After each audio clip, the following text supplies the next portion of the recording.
আবার বললো কি কেউ না দিব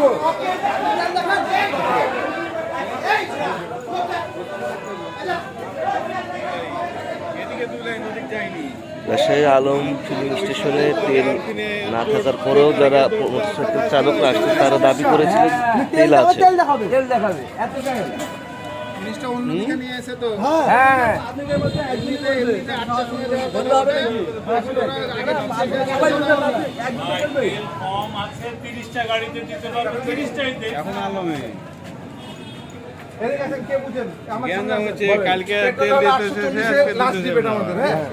এই 840-এর নিচে আর বাড়াবে না, ঠিক আছে?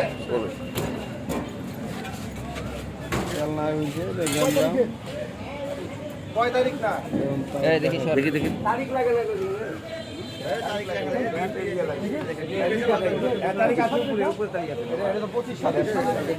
দেখি বাবা তেল আর বাড়াবে না, 25 সাল না ভাই, তেল বাড়াবে না, আর তেল উঠবে না, ওটা বুঝাচ্ছে।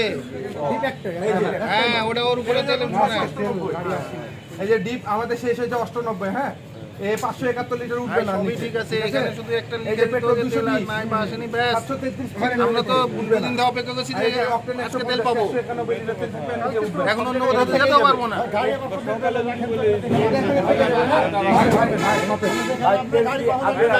যারা স্টাফ আছে এদেরকেও তারাও ঠিক মতো বলতে পারে ওইটুকে তেল আছে, বাতাস বেরোবে খালি। এই অবস্থা লাগিয়ে চলে যাও, ধরো ঠিক আছে, চলো চলো চলো।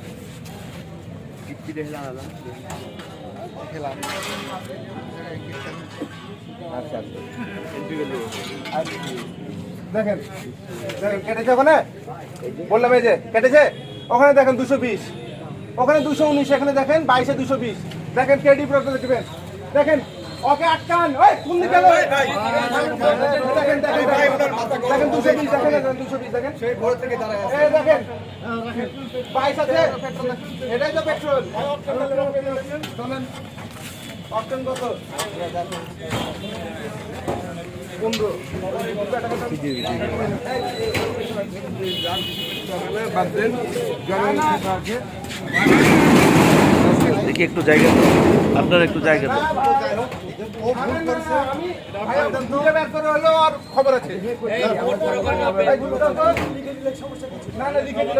মেশিন ঢেকে দিয়েছি, মেশিন কি আমরা ওটা মুছে আবার নামান,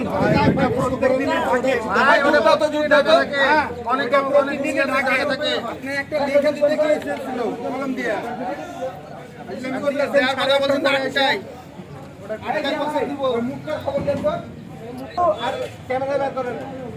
মাপটা ঠিক করে দিয়েন, নোটিশটা টাঙায় দিলে কি হয়তো লিখে না বইলে সারাদিন পাশে কেন আসবো কেন আসবো সিরাত নামান ভাই, নামান নামান, সিরাত নামান ভাই,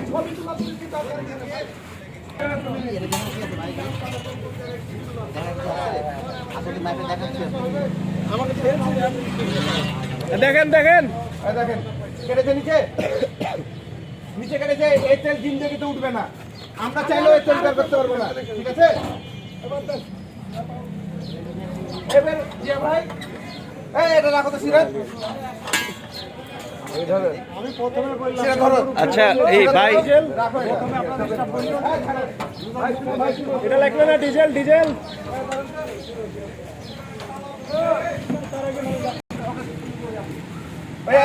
মানুষ সমিতিতে কল দেন।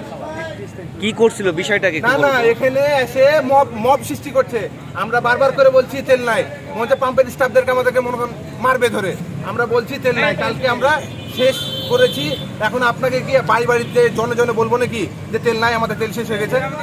পাবলিক এখানে মাইকে আমরা বলে দিলাম সবাইকে যে আমাদের কাছে তেল নাই। এখন আপনি ছিলেন না, তাহলে কি ওটার দায় আমার? আপনার বাড়িতে যে আমি বলে আসবো যে আমার পাম্পে তেল নাই? এটা দায়িত্ব আমার না, আপনাকে দাঁড়িয়ে থাকতে হবে এখানে। আপনার ট্যাঙ্কিতে 90% 80-90% ট্যাঙ্কিতে 300 টাকা তেল যাচ্ছে না, ট্যাঙ্কি লোড। আর দোষ দিচ্ছেন সরকারের, যে সরকারের সিন্ডিকেট করছে, পেট্রোল পাম্প সিন্ডিকেট করছে। 80% গাড়িতে 300 টাকা তেল যায় না। আপনি ঘুরে 3 ঘন্টা এরা কোন টাইপের মানুষ আমাকে বুঝাই দেন, যারা 3 ঘন্টা লাইনে দাঁড়িয়ে থাকে 200 টাকা তেল নিতে আসছে। 5 দিন 7 দিন তো এমনি চলবে তার মোটরসাইকেল, তারপরেও তেল নিতে আসছে। আর যত সব বিপদ আমাদের। আমার কাছে কথা হলো আপনার, আমি কারে তেল দিয়েছি, কারে 1000 টাকা তেল যায় না। 1000 টাকা তেলের লোড, তার ট্যাঙ্কি 50 লিটার, মানে 40 লিটার তেল আছে। আপনি আসলেন কেন? আপনি এখানে দাঁড়িয়ে থাকেন, 80% গাড়ির ট্যাঙ্কি লোড পাবেন আপনারা। পুলিশকে বলেন যে ট্যাঙ্কি যাচাই করে তেল দিতে, 80% গাড়ি তেল পাবে না। এক একটা ট্যাঙ্কি 18 থেকে 20 লিটারের ট্যাঙ্কি, 15 লিটার তেল থাকা সত্ত্বেও তেল নিতে আসছে। তাহলে এটা সরকারকে প্রশ্নবিদ্ধ করার জন্য এগুলো করা হচ্ছে। এগুলো আপনাদেরকে দেখতে হবে, এগুলো আমাদের দায়ী না তো। আর এই স্বল্প জনবলে আমরা পারি নাকি এতগুলো পাবলিকের সাথে?